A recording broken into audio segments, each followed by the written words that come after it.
My name is Deborah Murdoch-Eaton. I live in Scholes and worship at St Philip's. Today's reflection is on John chapter 10, verses 22 to 30. It's about further conflict over Jesus' claims. Then came the festival of dedication at Jerusalem. It was winter, and Jesus was in the temple courts walking in Solomon's colonnade. The Jews who were there gathered around him, saying, "How long will you keep us in suspense? If you are the Messiah, tell us plainly." Jesus answered, "I did tell you, but you do not believe. The works I do in my Father's name testify about me. But you do not believe because you are not my sheep. My sheep listen to my voice. I know them and they follow me. I give them eternal life, and they shall never perish. No one will snatch them out of my hand. My Father who has given them to me is greater than all.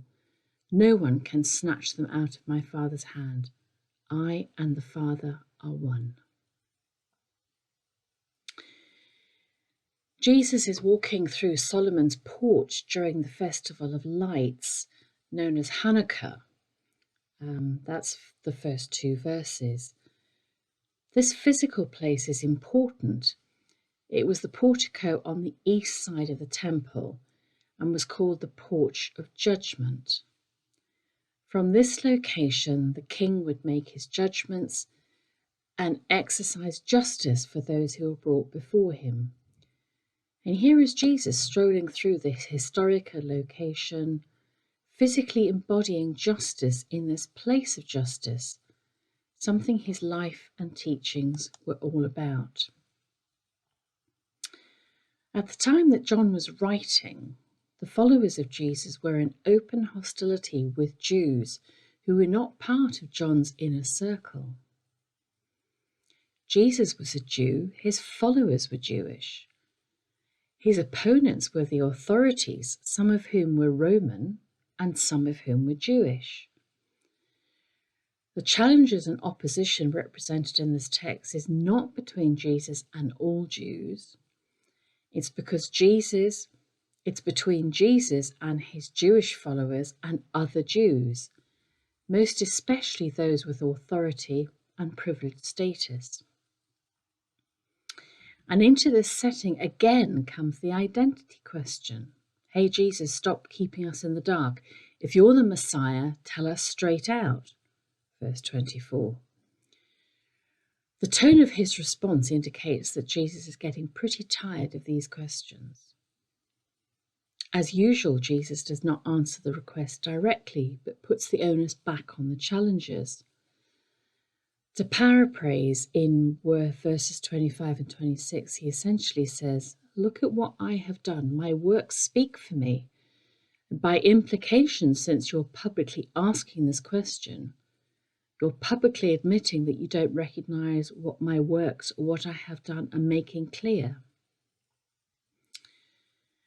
As the antagonism between Jesus and the authorities escalates, we read in John sharper and sharper divisions between the in-group of Jesus' followers and the opposing out-group. The theologically significant heart of the text is verse 27. "My sheep hear my voice. I know them and they follow me." Jesus' sheep don't just hear his voice, they recognize it. Think of the people whose voice you recognize on the phone simply from them saying hello. The challenge for most Christians is not following Jesus. The challenge for us is recognizing Jesus' voice. We have not learned how to listen and how to recognize the voice of Jesus. We constantly struggle to have a relationship with Jesus in which we feel secure, protected, and personally known. In Jesus' day, real sheep were in constant danger of being snatched away by thieves and wild animals.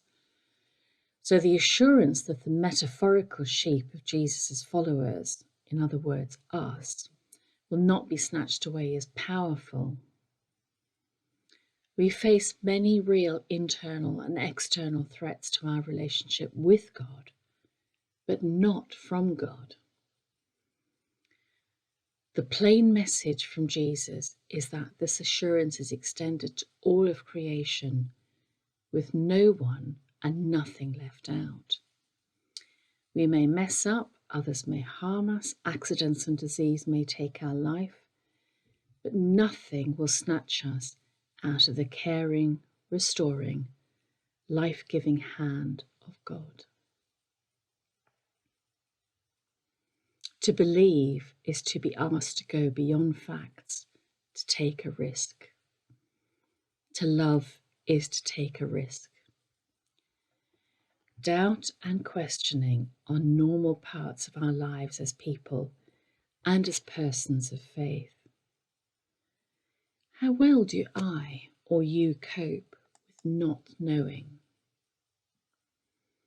Let's take a moment for personal reflection and prayer, and to listen for His voice.